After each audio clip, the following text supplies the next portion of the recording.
With Microsoft Office 2010, you can store, organize, and share all your important information in OneNote. Documents, photos, videos, important notes and ideas. All easy to find and right there when you need them. Get Microsoft Office 2010 today. With Microsoft Office 2010, you can create all kinds of great-looking documents. Then, you can easily post them online to Windows Live SkyDrive so you can access and share from virtually anywhere. Edit documents with others online and broadcast PowerPoint presentations to virtually anyone with a browser.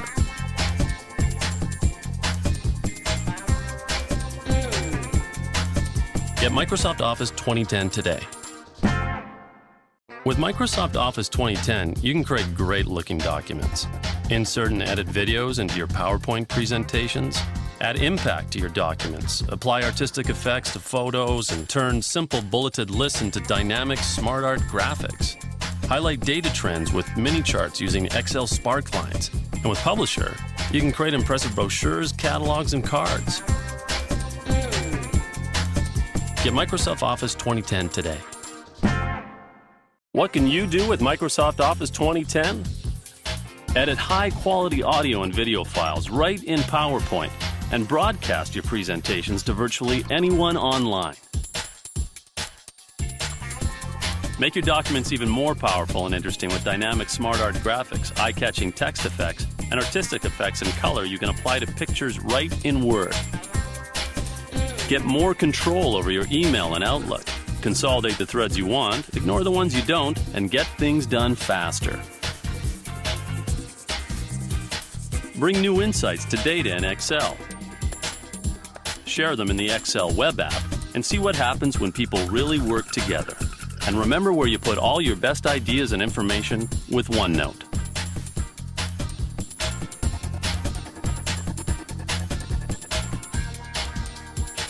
Microsoft Office 2010 adds impact, energy, and efficiency to every project.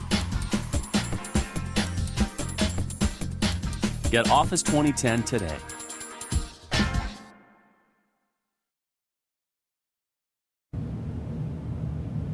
Hi, my name's Doug, and I'm going to show you what's new with Office 2010. Here at Office, my teammates and I have been working on putting new things in this box, Office 2010. Well, they've been working on it harder than I have. But we have lots of new things in here, and I want to show you some of our favorites. Well, really the only thing in the box is a silver disc. That's all there is. I mean, but we'll just say inside the box on the silver disc is lots of cool features, including this guy.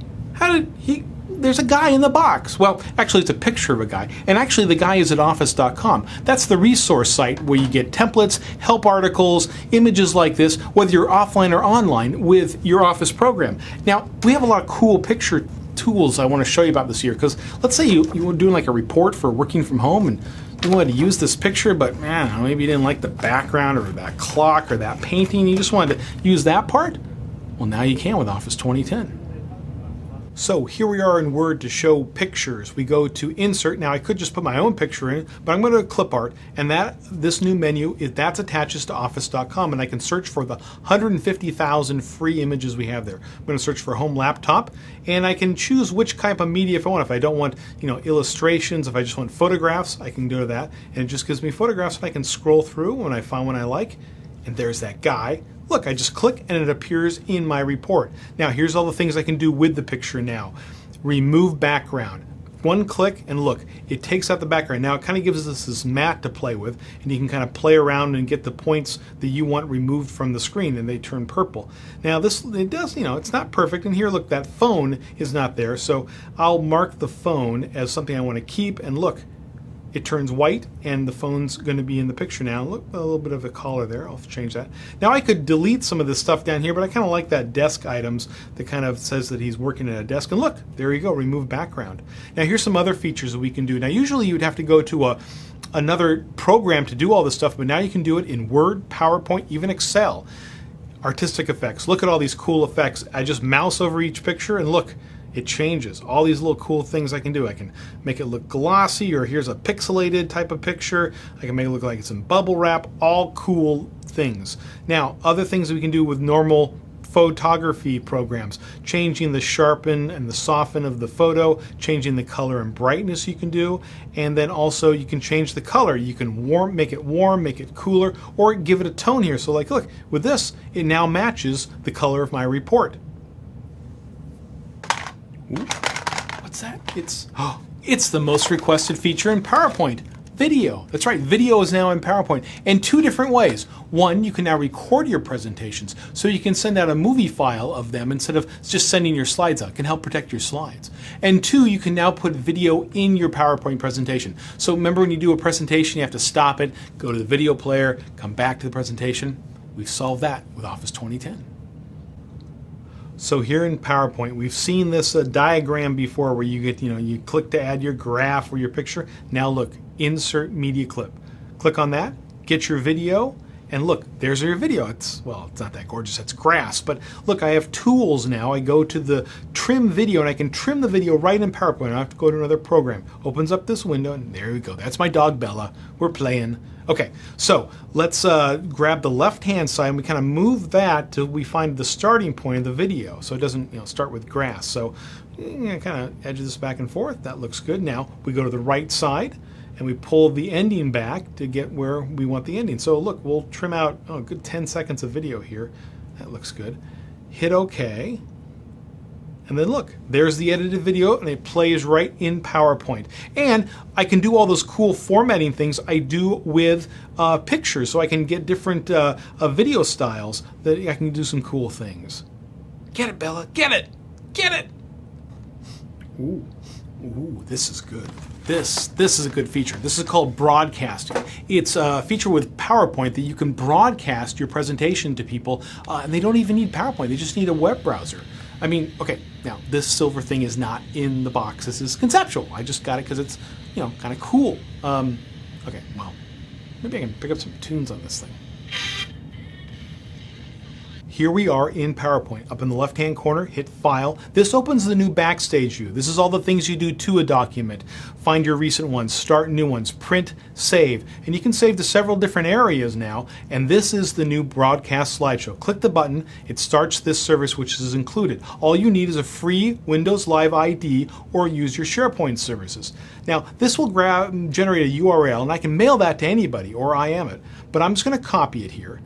And I'm going to shrink down PowerPoint to the left-hand side of the screen. I've opened up a browser in the right-hand screen. That's what anyone needs, is just a recent version of Internet Explorer, Firefox, or Safari, and of course connected to the Internet. And then they can get this. They don't need any other special equipment, including PowerPoint. Now look, as I'm going to click through my slides here, there's just a very slight hesitation when they see it. Now the sound will just go through the regular conference call, but again, all they need to use this simple tool is an internet browser and an internet connection to get your presentations beamed around anywhere. Here's something new. It's a report. Well, when you get one of these big reports and it's like 50 pages long, you're like, oh, come on. But look, there's an executive summary. An executive summary is a cool thing because that kind of summarizes the report in just a page or two. So that's what you read, and also makes you feel like an executive. Well, we have something like executive summary, and it's for Excel. It's called Sparklines. So the history of numbers in an Excel spreadsheet. Here, where does my eye supposed to go? Look at all these numbers. I don't know where I'm supposed to. What are the high numbers?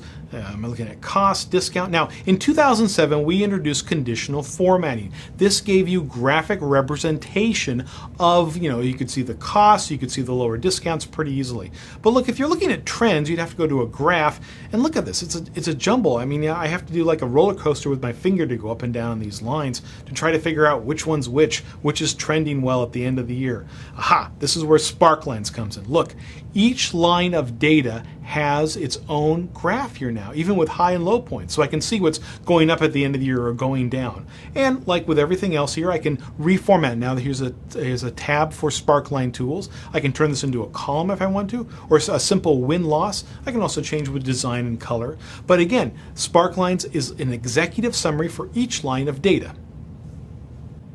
And now, ladies and gentlemen, introducing Office, and it has your notebook.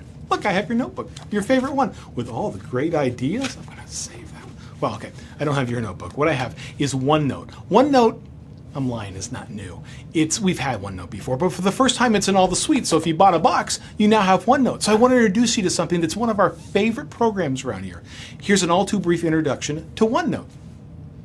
Here's where you can gather, organize, search, and share with OneNote. Think of OneNote as notebooks in your computer that have sections, pages, even multiple notebooks, let's say in a backpack or something like that. Now don't look at what I'm doing specifically here. I'm just going to give you a potpourri of things you can do with OneNote. How you can scrapbook ideas for projects, either you or shared notebooks with your team. Now this works with a thing that kind of works like Canvas, so you can move things around. Don't have to, they're not regimented to a grid or anything like that, and you can make them bigger or smaller, whatever you want to do with them. Now here's a specific thing I do want to show. You can scrapbook easily because you can grab screenshots really quick, and all you have to do is use your Windows key and your S key, and here I'm in a website. I find the area I want, I highlight it, and look, I can put it right to my clipboard, or I can put it right into a specific area of OneNote, and there it is. Now look at this. Not only there it is, there's a URL in case I ever want to reference it again. It's even date stamped, so I know when I took it. Now look at this. I right-click on it, and I can copy text from a picture. It depends upon how clear the picture is, but look at this. I just paste it in here and I don't have to retype all of that. It's all right there for me. There's so much more you can do with OneNote. Look for the OneNote icon in other Office programs so you can copy messages directly in, or reports, or even internet pages from Internet Explorer. And then there's an array of highlighters and pens, so you can be productive and have a little flair and fun with your work with OneNote. Excuse me. Remember when you used to have to take a picture and you waited a long time for it to develop? Well, now we have the preview function. You can just look at the picture and think, yeah, let's get rid of that one. So you can act on it right away. Well, we have preview feature now in Outlook, and what that allows you to do is to look at things like attachments and your schedule really quick, so you can make a decision quickly without waiting around. Preview feature from Outlook. Here we go again. So I open up my Outlook and I see that Nancy has sent me a meeting request. Now when I open it up, her message, look, my calendar appears right in the message. And I can see that she's scheduling this the same time I have not one but 2 appointments. So I'll probably need to go back and propose a new time for Nancy. I don't have to open my calendar, I can do it right there in the message. Here's another message I got. I can read about it, but look, it has an attachment. I can preview the attachment right in Outlook. I don't have to open up Word or Excel or PowerPoint. And look, this presentation, I can even see the animations. So, I can open it up later if I really think this is something I need to dig deep on, or I can just preview it here, save the time, don't open up anything, and with the time I saved here, I can simply delete this and open up other email. So that's just some of the new things we've put in there. I mean, I haven't even talked about the ignore button or pivot slicers or the Outlook social connector, but trust me, they're all in there. So it may not seem that exciting to me looking at the back of the box and figuring out which suite with which program you want to take, but trust me, all those things are waiting to get out and make your life more productive, so you can make decisions quicker, so you can have better results faster. It's all part of Office 2010, and well, you just don't get my dog. Sorry. Find more at office.com.